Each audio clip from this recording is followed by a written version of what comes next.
Olá pessoal, tudo bem com vocês? Meu nome é Juliana Moreira, eu sou professora de Língua Portuguesa e Redação e no vídeo de hoje eu vim responder algumas dúvidas que vocês lançaram para mim lá no Instagram. Se você ainda não me segue, meu Instagram é @julianamoreira2020 e lá eu sempre abro algumas caixinhas de perguntas para vocês enviarem as dúvidas para vocês e depois compartilho elas por aqui, porque eu sei que a dúvida de um aluno pode ser a dúvida de mais. Então eu faço questão de compartilhar essa resposta com vocês. Se você tem interesse sobre esse assunto e tudo que diz respeito à redação do Enem, não se esqueça de se inscrever no canal e clicar no sininho para receber as notificações. Além disso, deixe seu like aqui para mim e compartilhe esse vídeo com seus amigos. Bom, pessoal, há 2 semanas eu abri 2 caixinhas de perguntas lá no Instagram com temas livres para vocês me enviarem aquilo que vocês tinham como dúvida ou como curiosidade. Algumas eu já respondi no direct ou já respondi na própria história, mas eu sei que isso só fica disponível por 24 horas, então não seria justo, né? Muitos reclamam, Ju, eu fiz a pergunta, você respondeu, eu não vi, não deu tempo, o vídeo sumiu antes de eu conseguir ver. Então o que eu fiz? Eu peguei essas perguntas, filtrei aquelas que eu acredito ser do interesse da maioria de vocês e trouxe para cá para responder coletivamente, tá? Para poder entregar isso para vocês de uma forma que não suma em 24 horas. Então vamos começar com a pergunta da Adriele, que diz o seguinte: é obrigatório colocar repertório sociocultural no desenvolvimento da redação? Bom, a competência 2 é aquela que avalia o uso do repertório sociocultural. Lá, nos critérios de avaliação, a gente tem que é necessário um repertório que seja legitimado, pertinente e produtivo. Ou seja, que tenha fonte, que tenha relação com o assunto e que você reflita sobre ele, que ele esteja produtivo, que o uso dele seja produtivo dentro do seu texto. Bom, dito isso, a gente sabe que esse repertório ele pode aparecer, por exemplo, na introdução e a sua conclusão e os seus desenvolvimentos ficarem sem repertório. Essa é uma possibilidade. Você já teria 200 pontos aí garantidos na competência 2. Porém, não é interessante deixar o seu desenvolvimento sem repertório sociocultural, porque corre-se o risco de que os seus argumentos sejam retidos ou ali tratados como argumentos que estão pautados no senso comum. Então, o que eu faço? Eu sempre indico para os meus alunos o seguinte: se você só tem um repertório para colocar sobre aquele tema, coloque em um dos 2 desenvolvimentos, porque assim você garante que ao menos um dos seus 2 argumentos não será tratado como um desenvolvimento do senso comum, tá bom? Essa é a minha dica. E se você tiver mais, você pode colocar nos 2 desenvolvimentos. Se você tiver 3 na introdução, no desenvolvimento 1 e no desenvolvimento 2.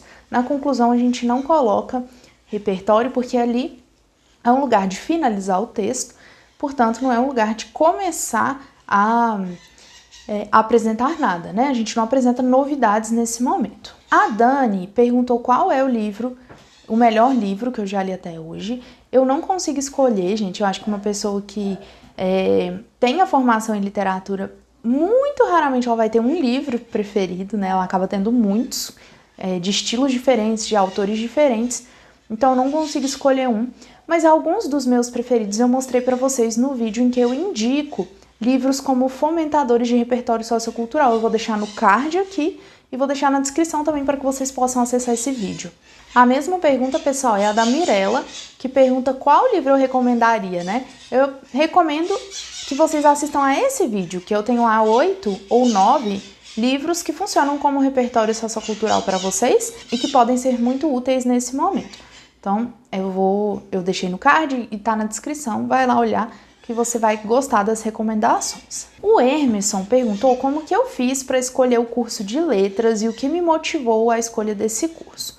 Veja bem, eu tive um processo muito longo até ter certeza que o meu lugar era no curso de letras, ou que esse era um curso que eu gostaria de fazer. Eu fiz vestibulares para muitos cursos diferentes, de áreas diferentes e que não tinham relação entre si. Então eu fiz vestibulares para engenharia, principalmente engenharia ambiental e florestal. Eu fiz para psicologia, eu fiz para direito e eu fiz para filosofia. Eram áreas que eu me interessava na época, eu queria fazer tudo, eu não queria ter que escolher. E aí depois pensando melhor, conhecendo melhor, pesquisando sobre os cursos e sobre as áreas de atuação, eu tive certeza de que eu queria trabalhar com educação e não com educação de universidade, né, do ensino superior, porque se você faz um curso de engenharia, por exemplo, nada te impede de trabalhar com docência e ser professor universitário nessa área, mas não era o que eu queria trabalhar com o ensino básico. Sabendo disso, caberia a mim agora escolher um curso que me permitisse esse trabalho. Então eu não escolhi exatamente o curso primeiro, eu escolhi a área de atuação. Eu sabia que eu queria ser professora do ensino básico. E foi assim que eu comecei a pesquisar dentro das possibilidades de curso, como curso de filosofia, de história, de letras, e estudando bastante a grade curricular de cada um deles, eu optei pelo curso de letras, pela afinidade que eu tinha especialmente com a literatura. Então as disciplinas de literatura, elas me chamaram muito para o curso de letras. E foi por isso, e foi assim que eu escolhi. Não foi um chamado, não foi uma vocação, foi bastante irracional essa escolha. A Marcela, pessoal, está perguntando se vai ter o Enem de 2021. Não de janeiro, 17 e 24 de janeiro, que já está agendado, mas aquele do final do ano. Bom, o INEP ainda não tem data para esse Enem do final do ano, mas possivelmente ele vai acontecer sem nenhum tipo de alteração, porque esse Enem que vai acontecer em 2021 em janeiro, ele não é para substituir o Enem de 2021. Ele é apenas o Enem de 2020 que foi um pouquinho empurrado, né? Foi postergado em relação à pandemia. Mas 2021 com certeza terá outro exame. Inclusive, está nos planos do INEP que o Enem passe a ocorrer mais de uma vez por ano. Talvez isso comece já no ano que vem com 2 aplicações. Talvez em janeiro, julho e dezembro, né? Em janeiro sendo a de 2020, julho a primeira de 2021 e dezembro a segunda. Mas o INEP ainda não se manifestou, isso é só um plano, tá, que eles têm e que eu não sei se será colocado mesmo em prática devido a essa circunstância atípica que a gente está vivendo de pandemia. Então é importante também a gente ter calma nesse sentido, mas de ter confiança também, vai ter outro Enem, não se preocupa, se perdeu a inscrição, não terminou o 3º ano ainda, vai terminar o ano que vem, vai ter sim. A Alane, ela pergunta o seguinte: qual tema você apostaria no Enem de 2020? E, gente, eu já falei isso aqui algumas vezes e eu não aposto em temas, porque eu acho que isso não faz sentido. A gente tem infinitas possibilidades, pode cair qualquer tema, e eu acho que a gente acaba perdendo, desgastando uma energia para tentar entender qual vai ser esse tema que não traz resultado algum, porque muito dificilmente, raramente ou nunca, como foi o caso do ano passado, as pessoas acertam esse tema no chutômetro.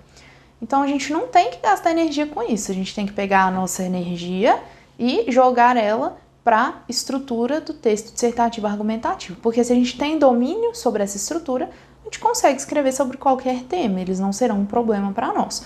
Por isso eu não faço esse tipo de aposta, não gosto desse tipo de aposta, eu acho que elas não fazem sentido, eu acho que elas muito mais prejudicam vocês, porque vocês ficam perdendo tempo com essa ilusão de que alguém vai acertar esse tema, do que focam naquilo que é preciso, daquilo que é necessário, tá? É a mesma coisa de você estar se preparando para a prova de história, por exemplo, e falar, nossa, mas eu precisava muito saber se vai cair a respeito da Primeira ou da Segunda Guerra Mundial, porque se eu não souber sobre qual das duas, eu não respondo. Você não responde é porque você não sabe o conteúdo, você não sabe a matéria, você não sabe a disciplina, você não aprendeu sobre as guerras. Não é porque você não adivinhou qual das duas vai cair. Você tem que estar preparado para as duas. A mesma coisa é a redação. Ninguém se sai mal na redação porque não sabia qual era o tema, porque ninguém sabe qual é o tema. As pessoas se saem mal na redação porque elas não conhecem a estrutura, elas não conhecem o conteúdo, elas não dominam o texto. Então, vamos focar a nossa energia no que importa, que é exatamente a estrutura do texto dissertativo argumentativo. Depois a Anne faz a seguinte pergunta: como eu posso fazer uma introdução perfeita e qual é a diferença entre tese e tema? Bom, vamos primeiro para essa diferença, porque ela vai constar na introdução. É o seguinte: tese e tema. O tema é aquilo que o Enem apresenta para você. Então, é aquilo que está lá quando você pega a prova, né, de redação, a folhinha da prova de redação, tem lá: escreva um texto dissertativo argumentativo com mais de 7 linhas em língua portuguesa sobre caminhos para combater a intolerância religiosa no Brasil. Esse é o tema. Vamos pegar o ano passado? Democratização do acesso ao cinema. Esse é o tema. A tese é o que você pensa a respeito do tema, é como você se posiciona em relação a ele. Então vamos supor, ano passado a gente teve democratização do acesso ao cinema. O que você pensa sobre isso? Eu penso que não há democratização do acesso ao cinema. Pronto, essa é a sua tese, é você se posicionar a respeito desse tema.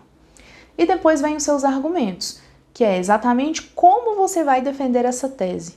O que você vai me apresentar para tentar me convencer de que de fato a gente não tem essa democratização. Isso aí são os seus argumentos.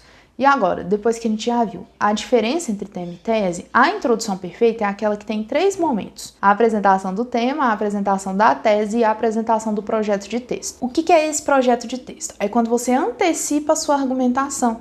Então, é quando em uma frase você consegue dizer para o seu leitor quais são os 2 argumentos que serão desenvolvidos no seu texto. E lembrando que esses argumentos eles têm que sustentar a sua tese, ou seja, eles têm que sustentar a opinião que você tem sobre o tema. A Ana também pergunta o seguinte: Ju, eu preciso obrigatoriamente colocar 2 repertórios em cada desenvolvimento? Não precisa colocar 2 em cada, inclusive eu não recomendo isso. É no máximo 1 repertório em cada desenvolvimento. Se você coloca 2, você não tem espaço para desenvolver sobre eles. A gente tem que se lembrar de que o nosso argumento ele precisa só de uma ideia central. Se ele tiver mais de uma, você não tem espaço para desenvolver sobre ela, e aí é um problema. Então, lembrando que cada desenvolvimento corresponde a um parágrafo, cada parágrafo só pode ter uma ideia central. E se a gente coloca mais de um repertório, a gente vai acabar tendo mais de uma ideia e não vai desenvolver da forma adequada nenhuma das duas. Por isso, no máximo, 1 repertório por parágrafo. A Evelyn pergunta: como conseguir repertório para qualquer tema? Bom, primeiro a gente tem que se lembrar que não existe um repertório que seja suficiente para qualquer tema, né? O que o pessoal costuma chamar de repertório coringa. Isso não existe. A gente tem repertórios diferentes que se encaixam em temas diferentes de acordo com o seu ponto de vista em relação a ele. Então, como que a gente faz para ter repertório para qualquer tema, como a Evelyn perguntou? A gente cria o nosso caderno de repertórios. E eu ensino para vocês como que isso pode ser feito no vídeo Como Organizar o Seu Repertório Sociocultural.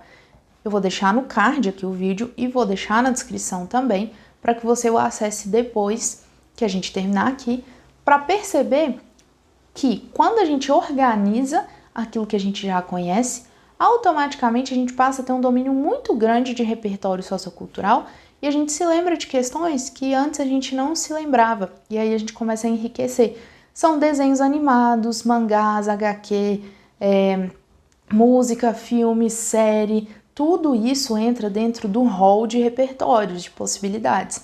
Quando você organiza isso, você vai lembrando, e quando você vê, você tem uma lista enorme e isso fica organizado na sua memória, ou seja, fica de fácil acesso depois. Carlos aqui está perguntando: se eu fizer medicina veterinária, é preciso se especializar?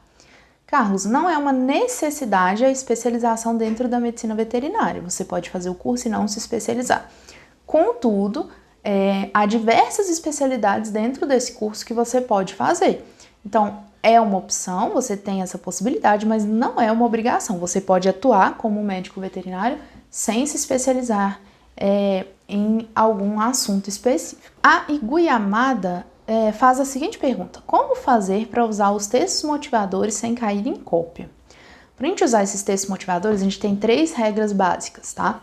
A primeira, você vai parafrasear aquilo que está no texto. O que significa isso? Que você vai ler o texto e vai pegar o que você entendeu e explicar com as suas palavras. Isso é a paráfrase, é você pegar aquilo que está lá no texto, o conteúdo que está ali e replicar ele com as suas palavras. Bom, essa é uma questão. A segunda regra é: tem que ter a fonte. Ju, mas eu estou explicando com as minhas palavras. Sim, mas você está tirando de um texto base. E é preciso aplicar a fonte nesse texto base, tá? É necessário. Então, você vai pegar a fonte dele e colocar lá no seu texto. E o terceiro esse não pode ser o único repertório sociocultural da sua redação. Não tem problema retirar dado dos textos motivadores, mas não podem ser os únicos da sua redação.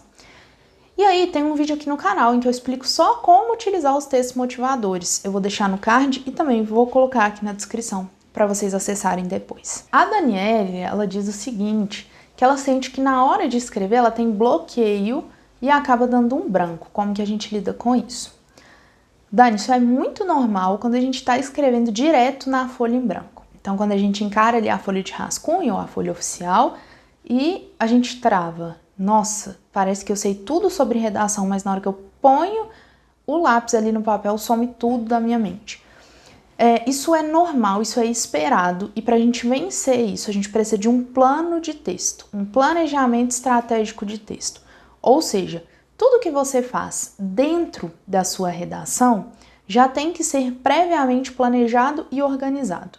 Então você vai fazer um quadradinho na lateral ali, onde você tiver um pequeno espaço de rascunho, e vai escrever ali o tema, a tese, o resumo do argumento 1 e 2, o repertório que você vai usar, se for usar em um dos dois argumentos, e qual é o encaminhamento para a proposta de intervenção. Isso tem que estar pronto antes de você começar a escrever, tá? Porque se você não faz esse movimento, se você não faz isso, você não consegue mesmo começar o texto de forma fluida.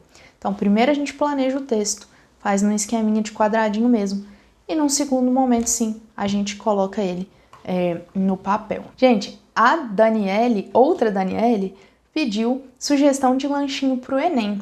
E aí eu pedi ajuda para minha amiga nutricionista Gabriele, que participou com a gente da Semana das Profissões. Ela falou sobre o curso de nutrição, conversou com vocês. Quem ainda não assistiu, tá aqui, vou deixar na descrição. Tem lá a nossa conversa, a nossa live a respeito desse curso, foi bem bacana. E eu pedi algumas sugestões para ela e ela me disse o seguinte: olha, Ju, eles podem levar amendoim, castanha, chocolate 70% e alguma fruta que seja da preferência deles. Então esses são os indicados para vocês levarem como lanchinho para o Enem, de acordo com a nossa nutricionista. Lembrando que não é para você levar lanche e ficar comendo durante toda a prova. Deixa lá guardado. Sentiu fome em algum momento? Para de fazer a prova, come e depois você volta a fazer. Ah, eu não posso fazer as duas coisas ao mesmo tempo? Não. Por quê? Multitarefa significa estou dividindo 100% da minha atenção para coisas diferentes. E no Enem a gente quer 100% da sua atenção na prova. Eu não quero nem 2% da sua atenção abrindo o pacotinho de comida que você levou. Então, para, come, volta e faz a prova, para não se prejudicar, tá bom? Sem esquecer, claro, de levar a água, o mais importante do que a comida nesse momento. Pessoal, para a gente fechar as perguntas de hoje, a gente tem aqui a Thaís, que está perguntando: na introdução, como conseguir colocar os argumentos que serão abordados? Bom, de fato, essa é uma parte importante da introdução. Eu até mencionei para vocês aqui algumas perguntas atrás, que os elementos essenciais da introdução são a apresentação do tema, da tese e do projeto de texto, e quando a gente está dizendo colocar os argumentos que serão abordados, a gente está falando do projeto de texto. Para que ele fique bem colocado na introdução, antes é preciso que ele esteja muito claro para você. É preciso que você consiga resumi-lo de forma bastante sintética. Quando você consegue isso, você vai ver que é muito fácil encaixar na introdução. Vamos sempre nos voltar ao tema do ano passado, democratização do acesso ao cinema. Vamos pensar que o tema é esse, a sua tese é de que não há democratização do acesso ao cinema, e agora a gente precisa defender esse ponto de vista. Como é que eu vou defender que essa democratização não existe? Eu tenho algumas estratégias para isso. A primeira delas, por exemplo, é dizer que o número de cidades brasileiras com cinema é muito pequeno. Então, por isso as pessoas acabam não tendo acesso ou têm esse acesso dificultado. Então, qual que é o meu primeiro argumento? Se eu tiver que resumir ele mais ainda, o que eu diria?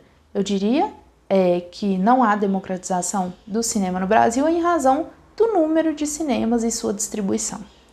Então, o meu argumento é esse, o número de cinemas e a sua distribuição. Bom, eu preciso de outro argumento? Então vamos pensar no custo desse cinema. Então eu vou pensar aqui que é um custo muito elevado para a média do salário do brasileiro, então que ganha menos de um salário mínimo em média, e o cinema tem um preço exorbitante, né? Não é algo que caiba tranquilamente dentro do orçamento. Então eu vou dizer que o meu segundo argumento é: não há democratização do acesso ao cinema porque o preço é impraticável. Então veja bem, eu tenho dois argumentos aí que eu consegui fazer a síntese de forma bem fechadinha.